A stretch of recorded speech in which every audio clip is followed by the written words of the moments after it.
It didn't make a damn bit of difference.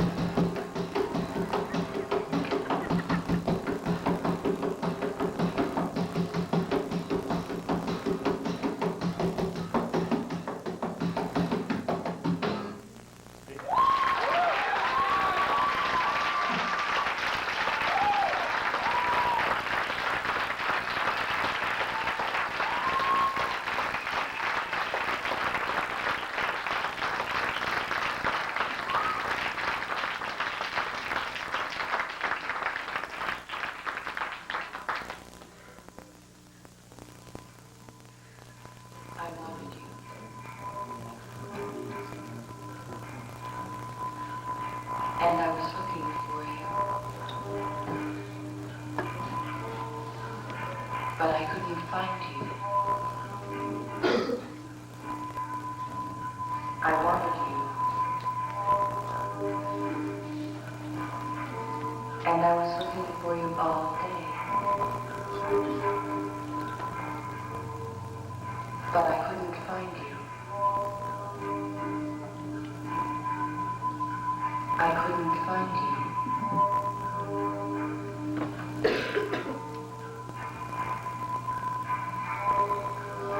You're walking, and you don't always realize it, but you're always falling. With each step, you fall forward slightly, and then catch yourself from falling. Over and over, you're falling,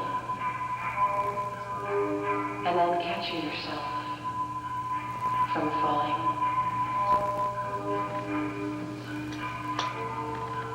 And this is how you can be walking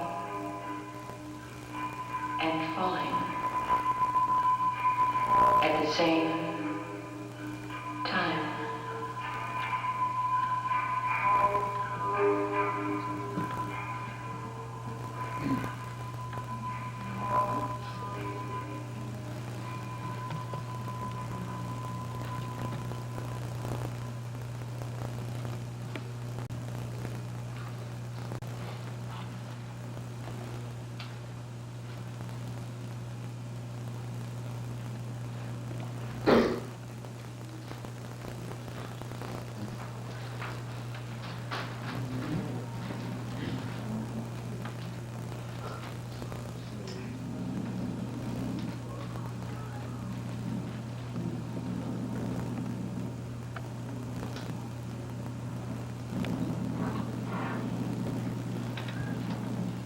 All or nothing.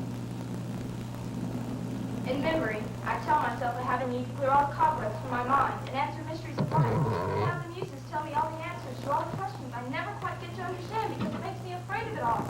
When I hear whispers in the wind's voice echoing of former lovers who are all calling my name, but is it only my imagination? Or did I imagine it at all?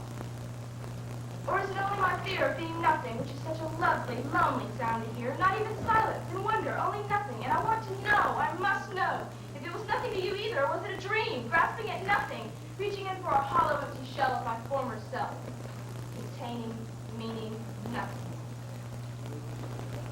A toast, to me, to you, to the beginning, to the end.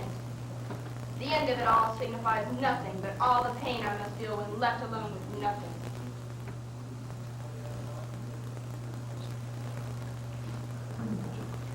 Whatever little drug you're on, it's never quite enough. Whatever little drug you're on, it's never quite enough. Some say it's pills, some say it's pot, some say it's because they're not.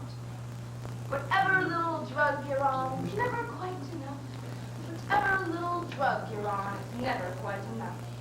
There's heroin and acid, and poisons in the atmosphere. God only knows what else.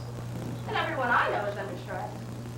You get off on exercise, or mouthing off about someone they don't even know, and others are always on some kind of a show. Whatever little drug you're on, it's never quite enough.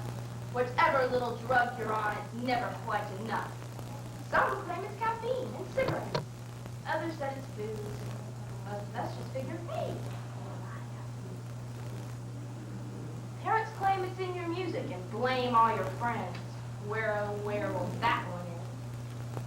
Do it with barbiturates. They'll do it with cocaine. They'll do it just to prove to you that they're not insane. Whatever little drug you're on, it's never quite enough. Whatever little drug you're on, it's never quite enough.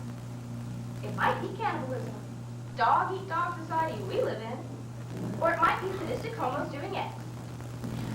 Maybe it's just sex. If it's your love for your fellow men, peace, love, and harmony, or the art you think you do, then where can I find you? Maybe at the mall, selling something undervalued overpriced, and buying things you can't afford.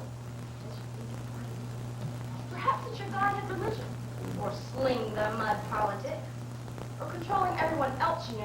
own conflict?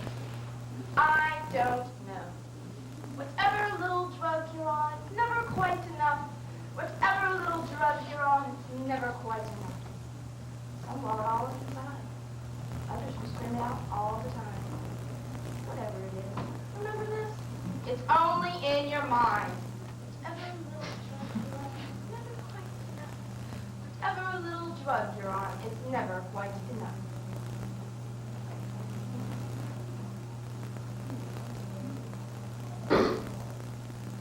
Meat box. Marshmallow moon.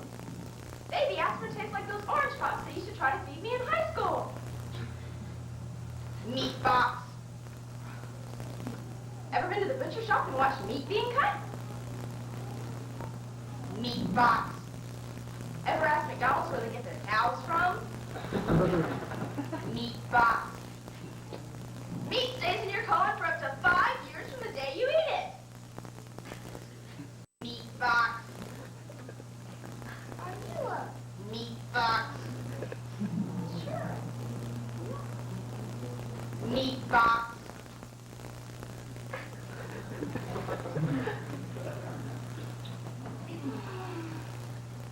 I love you.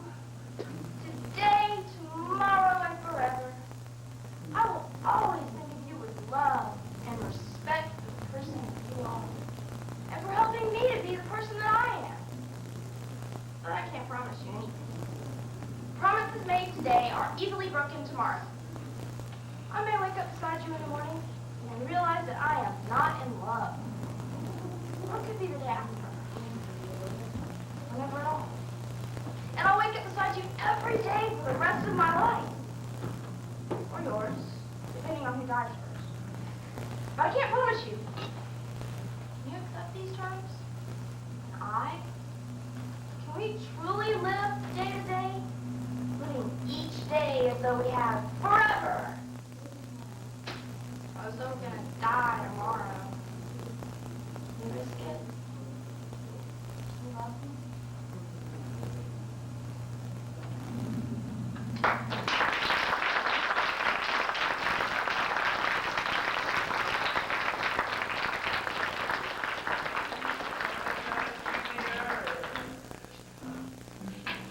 What have they done to you, our fair sister?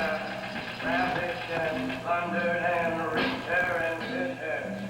Stuck her with knives in the side of the dawn and tied her with spinsters and dragged her down. I hear a very gentle sound.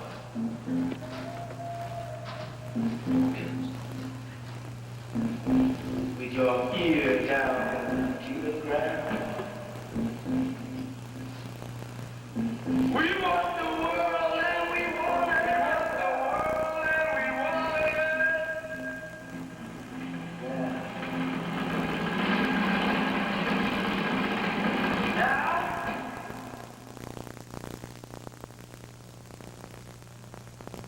Again, the coffers are filled with ashes and death, as I find myself consumed in others' misery. Sitting in a smoky, dark room with the somber bereft, aching to sensitize the stench of death, I adopt my ashes into the pot, while unwittingly straining to console. Yet I hold my heart from them, for my life abounds in joy while I helplessly feel their pain. It belongs not to me, and that is my crime. As I exhale, smoke fills the air, scattering life and body. Accusing glances bear down on me, for they know my transgressions, sins of omission. And I cry feebly in self-defense. But the sun did rise again. For this, I owe my very soul to the sorrowful master. Sapping my strength, they come to me for comfort, and have taken all I have to give. They come to me by the hundreds, drinking their fill of my sympathy. They come, and I give until I have nothing left for myself. Oh, you weeping, dying child, today you must go thirsty, for my heart is drained of blood and tears, and there is nothing for you to drink. Oh, stop, stop, for I've just enough for myself. And I shall perish for your sake. Lady Butch. A shroud of fear covers my soul, like the burial clothes on a cold corpse. Alone in the dark of night. And terror remembers the dead. Feeling alone in the thick of night. Thick with feeling. Choking, gripping, strangling fear of truly being alone. Not just alone, but the only one to truly wear the shroud for what it is. Death clothes at the hand of some unknown feeling. Death at the question. What is the feeling I call pain or wrath? Do the threads feel the same on every... And if they do, then how are we to know and understand? For we are all shrouded as cold corpses in the thick of night, each unto his own, alone and dying. My friend Marianne is standing on a cinder block. I don't understand why it seems so high and cold, only 6 feet below my bed. Seeing my friend Marianne so far up that pedestal, I have to look down into the gray. Too smooth for me to touch at that depth where perception lies. Where is my friend Marianne, when only an iron somber symbol is accented with what, how can I say, she is not reaching. Iron cast gray draping. So sad. Cry, Marianne, cry. Compassionate man. Sometime in the not so distant past, a crippled man and a compassionate man in a home of the elderly, and these two shared a room. The crippled man slept and lived near the door where he could not move. The compassionate man slept in the room on the window. Nurses would come and check on them, and give them their meals and put the crippled man to bed. One day, among the many they spent together, the crippled man turned to the compassionate man and said, "Pray tell me what is happening outside the window." At this, the compassionate man looked out, thought for a moment, and described to him the events outside the window. He told the crippled man of playing children and young lovers, women with carriages and picnicking families. This brought much joy to the crippled man. And each day he would ask his friend to describe the events outside. This brought such joy to him, in fact, the brightest point of his day. One night, suddenly, his friend passed away. On the day that his new roommate moved in, the crippled man turned to him, asked him to describe the events outside the window. At this, he looked out the window and said, "Dear sir, there's nothing out here but a brick wall." VCR, a poem in 3 parts. Part 1, read. In a material world with material things and material people, wouldn't it be nice to live a material life? Sit back in my lazy boy, far away from my life, and live like I want, with my remote control. Pause today, put it away, postpone it for tomorrow. Rewind the past back to the good old days and watch them in slow motion. Sitting back in my easy chair, far away from myself. It's easy to fast forward to the tough times, sad times. I can go to a local emotion rental store and make a selection. I choose 3 and pay the counter. I'll have them back by yesterday. Back in my living room, I slide one into my emotional receiver, sit back and experience life. Reading, almost. Part 2, clicks. Frequent flyers on the happy hour airline can get a trip for free. Tipsy businessmen make passes at the stewardesses when they walk by, but the flight is quickly ended when the plane is hijacked by terrorist sunshine. Go to the drive-thru at a local fast-paced restaurant and pick up a Coke and a smile. I like to order at home in the comfort of my lazy boy, far from myself. A large steel face and have it delivered. The zebra is hunted by nuclear maniacs who belong to the NRA. They use AK-47s to shoot at the yard for a driver going too slow on the Second California Highway. But the favorite subway isn't safe either. Part 3, the end. But if I don't like that, I can change channels on my portable emotion or my widescreen motion in my living room. Or go to the drive-in or to the movies and experience my emotions on a grand scale, silver screen. At one time, I only had 13 emotions. in black and white. Maybe some liquid happiness, or if I was lucky, light up some joy. But now I have color and cable, or if I feel lonely, drop a few friends, instant companions, just add water.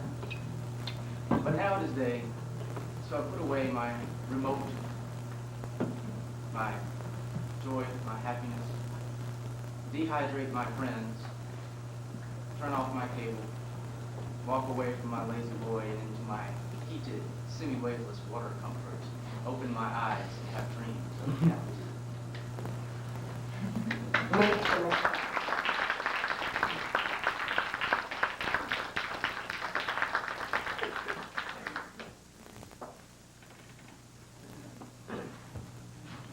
Nick in the candlestick.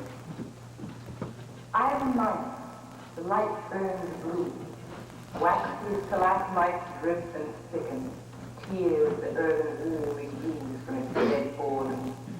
Black bat hairs wrap me, raggy shawls, cold homicide. They weld to me like suns. Old cave of calcium, icicles, old echoing. Even newts are white, those holy joes.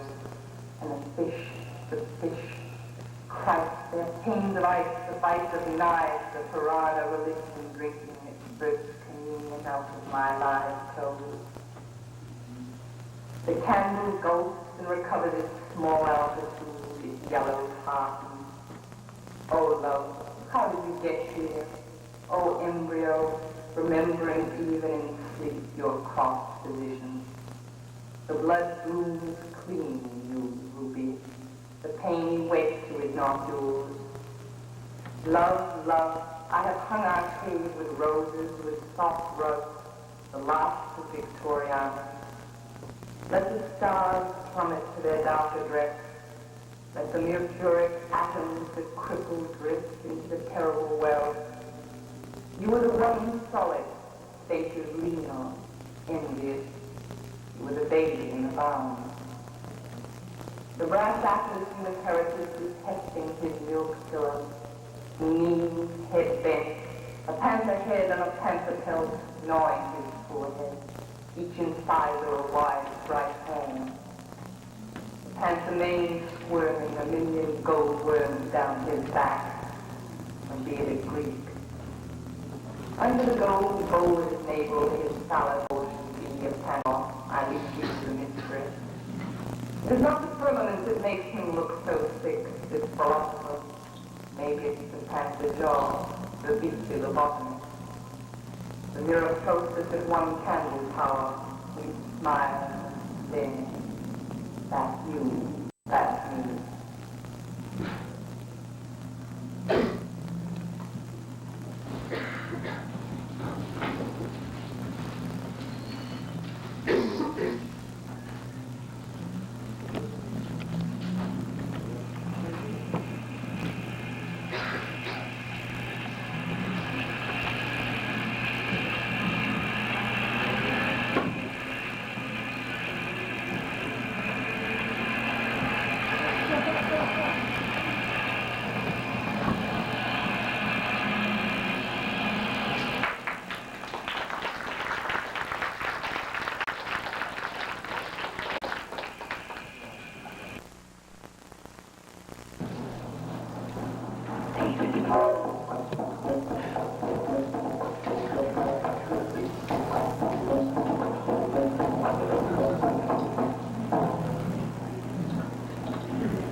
charged with manslaughter 25 times.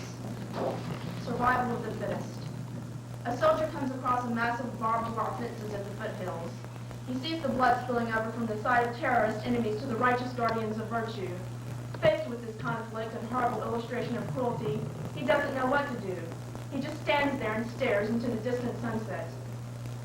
In a small town in Alabama, an old woman is hanging her clothes to dry by the front porch. She sees her husband come home from work, and as he is pulling into the driveway, a piece of broken glass punctures his tires. He feels as if he is sinking into the depths of modern conveniences. Sitting by the bar in a downtown New York restaurant is a white female in her mid-20s. She is staring at the clock, waiting impatiently for her boyfriend to arrive.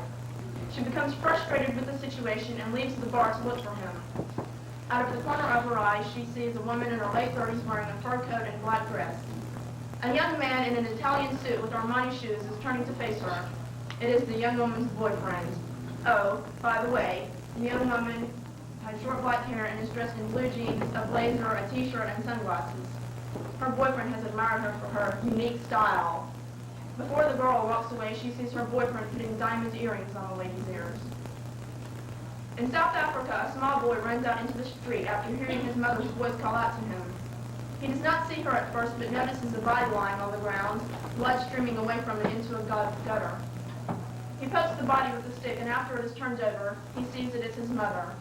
There are flies hovering around her long black neck, and green bile is oozing from her sundress. The boy runs as fast as he can down the street and walks into a dress shop. He requests a new dress for his mother, identical to the one she bought a week ago. Tomorrow, he says, my mother must be the most beautiful dead person in the world. It will be her funeral. The white Afrikaners who own the shop report the black boy to the police station, accusing him of shooting his mother. The policeman who shot at his mother throws him into a cell and nonchalantly takes the key and melts it. Up in the immense blue sky, a man says to himself, another day on planet Earth. It's very sad when these things happen, but there's not much one can do about it. I've got to keep this place spotless for all the beautiful people who need a vacation resort. The ones down there who are lacking in grace and devoid of capability will just have to suffer. After all, what is it I've said all along? In the beginning, there were created humans, beautiful and strong. This process didn't last too long. After a while, the maker and divine one became fatigued and his productivity declined. Hence there began the survival of the fittest. I'm glad that's over with, thought the creator. I'm really beat. Empty trash. A bad man with no clothes, in the trunk of a car, mud on his face, sand in his mouth, is thinking about the soul of a girl. She is covered in blood and pulling out hair for the life of her son. The death of a criminal is like the throwing away of a loaded gun.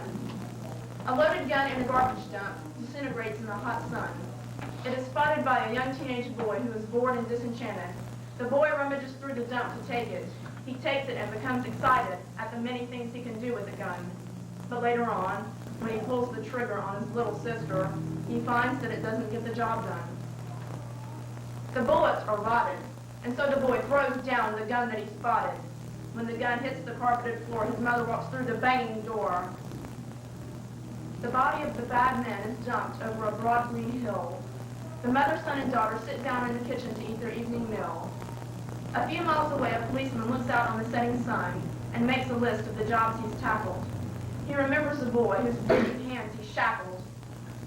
He thinks this action has solved the problem, but what he hasn't realized, and for this he needs to be reprimanded, is that somewhere another boy with greedy hands remains to get the job done. Instant happiness. Anyway, when I was walking down the stairs, I began to feel a surge of energy coming on because I had taken a few pills. That day, I had to go see a banker, my school counselor, and set up an appointment with one of the trustees of the school. I wasn't used to dealing with business matters, wasn't sure that I could handle it, and almost certain that I would become confused within the next 45 minutes. On my way to the bank, I saw a young man on a bicycle trying to cross a bridge without strong support from its structural holdings. I thought, my God, how is he going to make it through there without killing himself or someone else? At that exact moment, my attention wavered to an old man driving very slowly about 2 or 3 cars ahead of me. Christ, this is a living nightmare. Besides being unsure of my capabilities for the current situation financially, My nerves were being tested by someone who will make me late and doesn't have anywhere to go himself, and by a bohemian in his mid-20s who doesn't handle rugged outdoor cycling and poses a threat to all the yuppies safely embedded in their $42,000 cars. Take myself, for instance. My body is comfortably settled into a genuine leather seat, experiencing air conditioning, four-way speaker CD music, and feeling fashionably up to date in a forest green 325 SL. I am just like the rest of the sea of materialistic, well-mannered, self-absorbed people in their mid-20s to early 40s, taking up space, air, paper, water, and food. Who cares how much you destroy the earth when you can get whatever you want in a flash of a credit card? We were meant to be happy at any cost, since all kinds of things were put here for us in the first place, right? You know that saying, take charge, seize opportunities, master the possibilities? I firmly believe in that. I deserve it. I'm a decent American, and the way of the USA is to take whatever you can get, no matter how much it might hurt someone else. What a beautiful philosophy. The man on the bike has careened into the side of the bridge, and he's lying there on the side of the road bleeding to death, and some medical people, police, are trying to help him out. I suddenly realize my car stopped, and all around me there is broken glass. A policeman is walking up to me, and I push my power window button to see what the problem is, but I don't see any glass moving.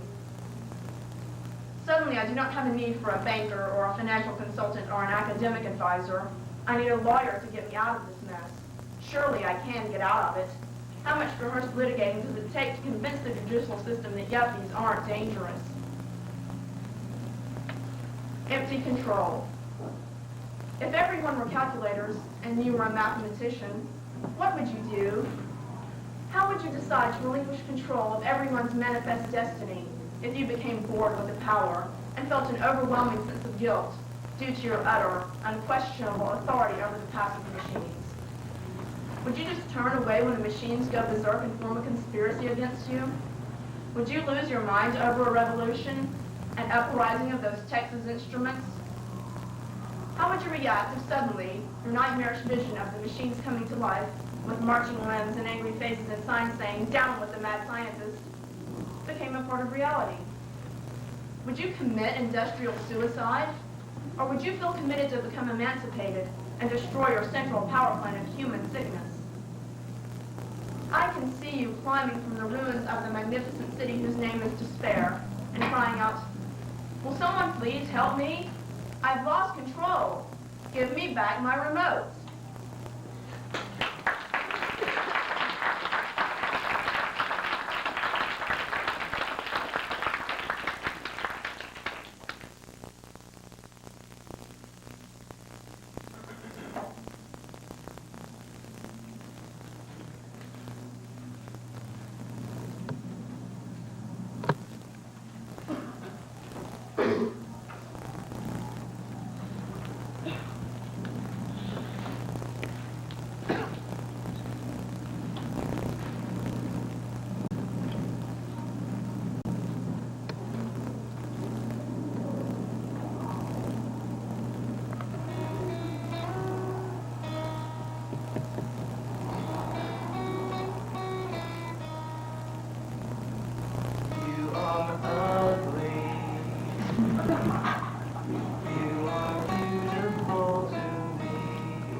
point after a minor crisis in my life.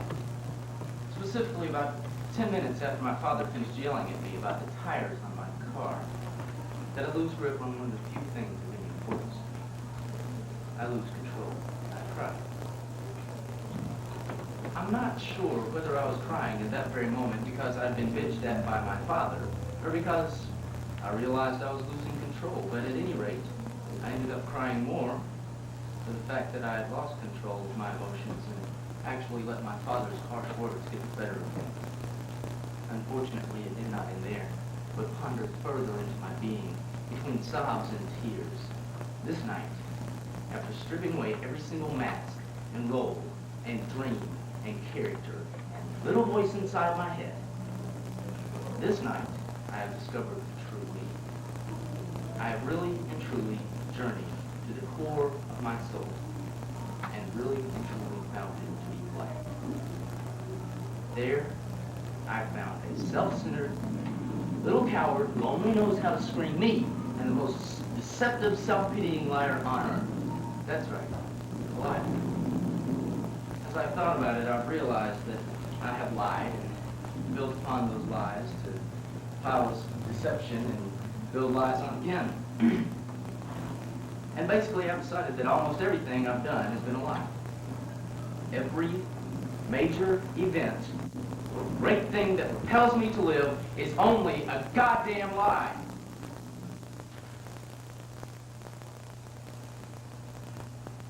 Deteriorating degrees of health and happiness grasp me, body and soul. Like the worm on a corpse laying in the earth, this force drives in me and burrows deep into the center of my emotions. Joy becomes painful and smiles are tiring, and all I wish is to give in, to collapse in upon myself because I cannot understand.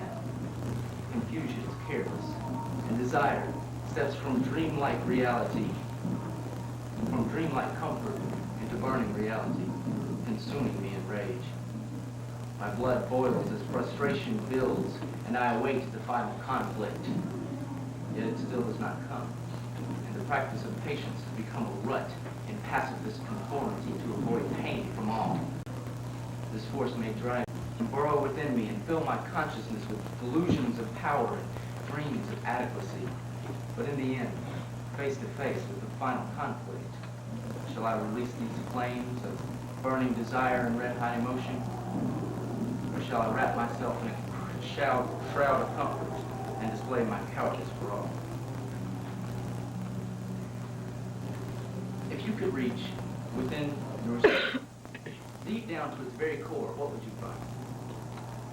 I believe I'd find a scared little boy hiding huddled in the corner of a big white room. I can see him through the pillars of the big room, trapped between his memories and dreams. I can hear him crying with his head buried in his arms. I can see his thoughts before him. I can see him running from the past and struggling with the future. I see the agony others were blind to. I can see him searching for comfort and protection, only to be struck down. I can see behind his tears. I can see that he's dying. And I tried to go to him. But the great pillars shift, and the room moves as mirage, and I cannot pass the labyrinth. If you reach within your soul, deep down to its very core, be careful. You may just find what you search for. The lucky will only lose themselves in the maze they've created. I've found my soul and seen the pain and lost myself in the maze as well. I warn the soul searchers, beware. You may return only to watch yourself die.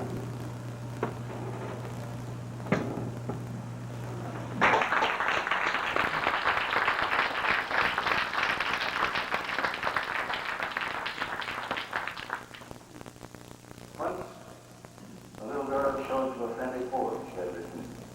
Why didn't you make it longer, asked her friend. I could have, she answered. I could have, but then it wouldn't have been a poem. She meant she left something in the air for the reader of the poem to linger over. As any of us do over a rose, or a sunset, or a face. Roses, faces, have mystery. If we could explain them, then from me, that's all there is to it. There's no use for going any further, for after there isn't any more.